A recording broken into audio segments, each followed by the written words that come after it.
Hello बच्चों, कैसे हो? होप आप लोग मन लगा के पढ़ाई कर रहे हैं। आज हम जो टॉपिक शुरू करने जा रहे हैं that is the rotational motion. Both IIT JEE और नीट दोनों के लिए ये बहुत इंपॉर्टेंट टॉपिक है। कॉन्सेप्चुअली बहुत इंटरेस्टिंग टॉपिक है। आप लोग को पढ़ने में बहुत मजा आने वाला है। इसे थोड़ा सा कॉम्प्लेक्स टॉपिक कहते हैं और प्राइमरली इन दो रीजंस की वजह से। पहले तो इसमें मल्टीपल फ्रेम्स की बातें होती हैं, तो कहीं ना कहीं मल्टीपल फ्रेम एनालिसिस आ जाता है। मल्टीपल फ्रेम एनालिसिस को आपको थोड़ा सा मैं समझाता हूं। जैसे मान लीजिए कोई कार चल रही है आगे सड़क पे और ये उसका पहिया है। ये पहिए का यहाँ पे सेंटर ऑफ मास है। अब ये सेंटर ऑफ मास हमेशा कार के डायरेक्शन में एक स्ट्रेट लाइन में मूव करेगा, सीधे चलता रहेगा। तो यहाँ पे इसके पास एक ट्रांसलेशनल वेलोसिटी है। हमेशा इसके पास एक ट्रांसलेशनल वेलोसिटी है। तो अभी क्या है, इसमें एक ट्रांसलेशनल फ्रेम आ गया। एट द सेम टाइम ये पहिया घूम भी रहा है, इस डायरेक्शन में ये पहिया घूम भी रहा है। तो इसमें रोटेशनल फ्रेम की भी बात आ जा रही है।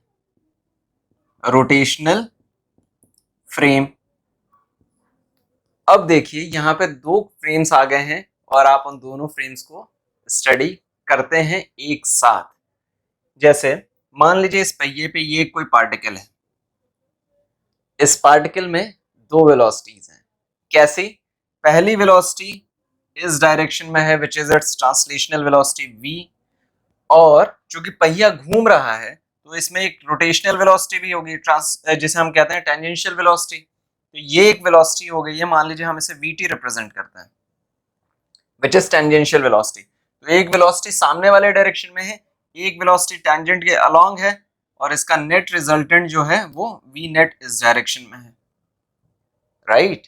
अब यही पार्टिकल घूम के यहां पे आ जाता है। तो कार तो सामने चल ही रही है, तो ट्रांसलेशनल वेलोसिटी इस डायरेक्शन में है, और चूंकि घूम के पहिया इस डायरेक्शन में आ चुका है तो इसकी जो टेंजेंशियल वेलोसिटी है इस डायरेक्शन में है vt, जिसका जो मैग्नीट्यूड होगा ज्यादा उसके हिसाब से यहाँ पे रिजल्टेंट बनेगा।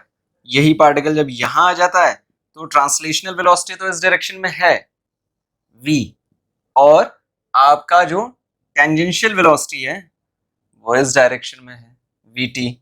नेट रिजल्टेंट किस डायरेक्शन में बन रहा है? इस डायरेक्शन में v नेट। आप देखिए पहला नेट इस डायरेक्शन में बन रहा था, डायरेक्शन चेंज हो रही है, पार्टिकल की हर एक जगह डायरेक्शन चेंज हो रही है। जैसे यहाँ पे अगर हो, पार्टिकल का ट्रांजिशनल वेलोसिटी तो v है, टेंजेंशियल वेलोसिटी ये है टेंजेंशियल वेलोसिटी। तो नेट वेलोसिटी क्या है? नेट वेलोसिटी कहीं यहाँ पे है, इस वाले पॉइंट पे ट्रांजिशनल वेलोसिटी v है, और टेंजेंशियल वेलोसिटी भी इसी डायरेक्शन में है vt।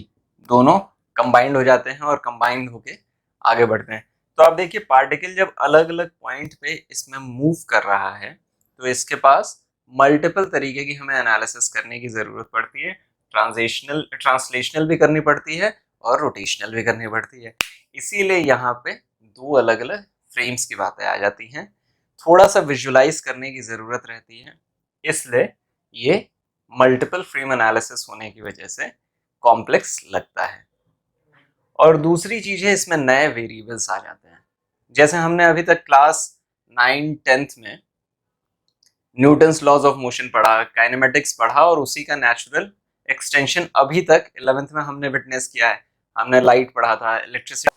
तो हम लोग 11th और 12th में 9th एंड 10th के पढ़े हुए काफी टॉपिक्स का एक्सटेंशन होता है, लेकिन ये टॉपिक कहीं ना कहीं नया रहता है। नए वेरिएबल्स की बात होती है, हम एंगुलर डिस्टेंस की बात करते हैं, हम एंगुलर स्पीड की, एंगुलर वेलोसिटी की, एंगुलर मोमेंटम की बात करते हैं। कई नए टर्म्स आ जाते हैं, जैसे मोमेंट ऑफ इनर्शिया है, टॉर्क है। ये हम लोग के लिए नए नए टर्म्स आ जाते हैं जिनके अराउंड हमारी फेमिलियरिटी थोड़ी सी डिफरेंट हो जाती है। इसमें विजुअलाइजेशन बढ़ जाता है। विजुअलाइजेशन का मतलब ये, जैसे लेट मी प्रेजेंट, जैसे ये कोई बॉडी है, ये बॉडी अगर सर्कुलर डायरेक्शन में मूव कर रही है और आप इसके इस पार्ट को देखें, तो सर्कुलर पार्ट में जब मूव कर रही है तो वो इस तरीके से मूव कर रही है, इस डायरेक्शन में, या रोटेशन जब कर रही है तो इस डायरेक्शन में कर रही है।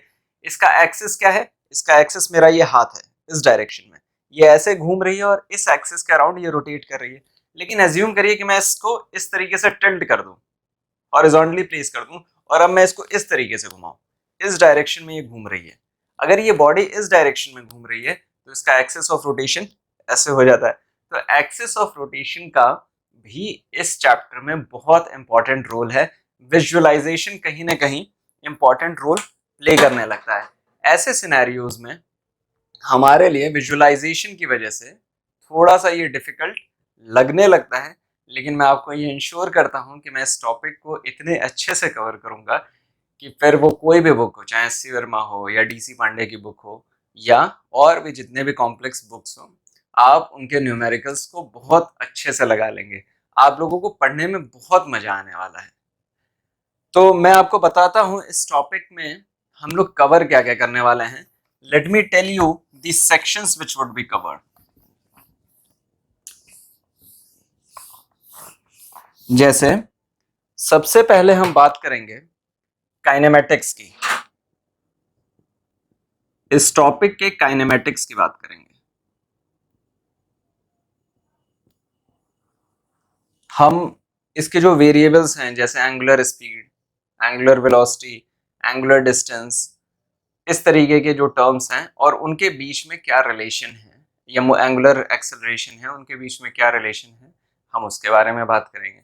फिर ये जो एलिमेंट्स हैं, इन एलिमेंट्स के डायनेमिक्स, क्या किन रीजंस की वजह से ये एलिमेंट्स क्रिएट होते हैं, जैसे मोमेंट ऑफ इनर्शिया, टॉर्क, हम इन सारे चीजों के बारे में बात करने वाले हैं। इसके बाद हम एंगुलर मोमेंटम और उसके कंजर्वेशन के बारे में बात करने वाले हैं एंड इट्स कंजर्वेशन। इसके साथ साथ हम kinetic energy and it's conservation की बात करते हैं। तो इसमें हम फिर काइनेटिक एनर्जी की बातें करने लगते हैं, जहाँ पे हम kinetic energy and it's conservation की बात करते हैं। उसके बाद हम वर्क एंड पावर की बात करेंगे। इसमें वर्क एंड पावर का एक कॉन्सेप्ट है। और finally we would talk about the most important concept जो अभी हम लोगों ने रोलिंग का डिस्कस किया, कि बॉडी सामने भी बढ़ रही है और बॉडी में एक सर्कुलर मोशन भी है, रोटेशनल मोशन भी है। तो हम कहीं ना कहीं रोलिंग की बात करेंगे। फेजेस में ये 6 फेजेस या 6 सेक्शंस में हम इस टॉपिक को कवर करने वाले हैं। एक एक टॉपिक के कॉन्सेप्ट समझेंगे और उन टॉपिक्स के अराउंड उसके न्यूमेरिकल्स हम लगाते जाएंगे।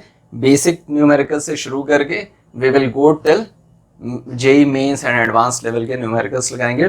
कई तरीके के क्वेश्चन लगाएंगे, आप लोगों को पढ़ने में बहुत मजा आएगा। So with this let me take a pause for this video which is the introductory one.